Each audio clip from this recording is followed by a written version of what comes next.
नमो नमः छात्रा. आज आपण सुक्ती सुधा हा पद्यपाठ सुरू करणार आहोत. खरं तर 2 पाठाच्या नंतर हा आहे तरी आपण आधी घेतो, कारण ही सुक्ती सुधा जी आहे ती कंठस्थीकरणार्थम आहे. कंठस्थ करायला आहे, पाठ करायला आहे. बरं, नुसती पाठ करायलाच नाही तर ती शुद्ध लिहिता येणं सुद्धा अपेक्षित आहे. आणि मग शुद्ध लिहिता येण्यासाठी शुद्ध उच्चारण आवश्यक आहे. म्हणून आज आपण या सुक्ती सुधेची संथा घेणार आहोत. संथा म्हणजे काय? तर संथा म्हणजे श्लोक कसा म्हणायचा.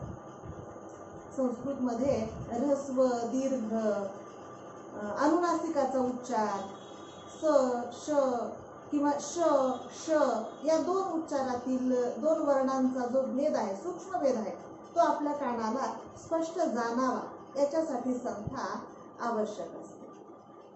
मग आता आपण ही जी सुक्ती सुद्धा म्हणणार आहे ती सुक्ती सुद्धा एका विशिष्ट चालीमध्ये म्हणणार आहे.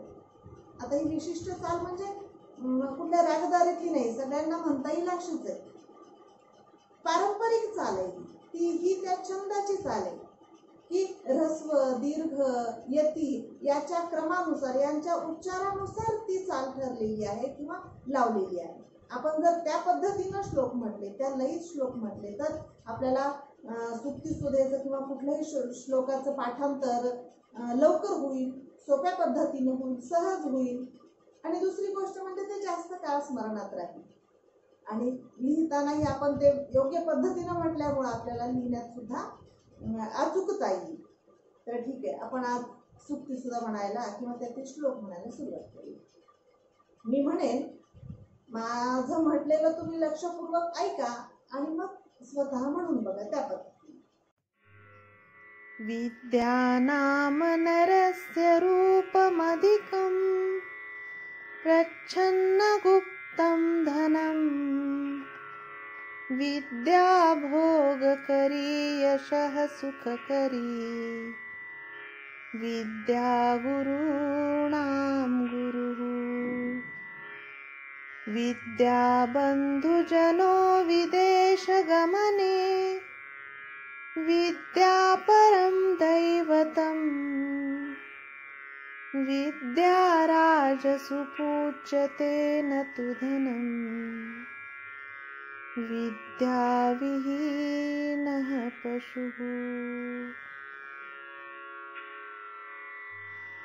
निन्दन्तु नीतिनिपुणा यदि वास्तुवन्तु लक्ष्मीः समाविशतु गच्छतु वा यथेष्टम् अद्यैव वा मरणमस्तु युगान्तरे वा न्यायात् पथः प्रविचलन्ति पदं न धीराः आत्मनो मुखदोषेण बध्यन्ते शुकसारिकाः बकास्तत्र न बध्यन्ते मौनं सर्वार्थसाधनम्.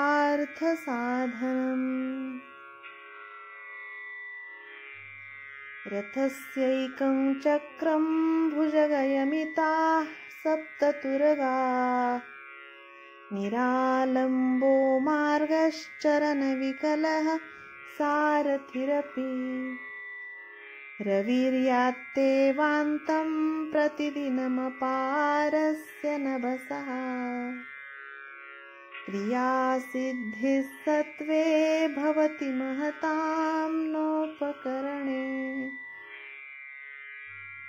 अल्पानामपि वस्तूनां सहतिः कार्यसाधिका तृणैर्गुणत्वमापन्नैर्बध्यन्ते मत्तदन्तिनः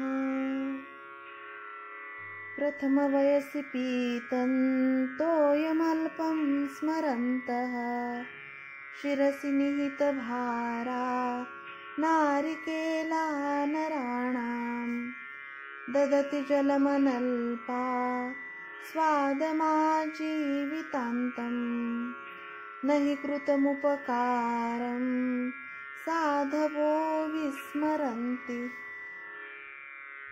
घटं भिन्द्यात् पटं छिन्द्यात् कुर्याद्रासभरोहणम्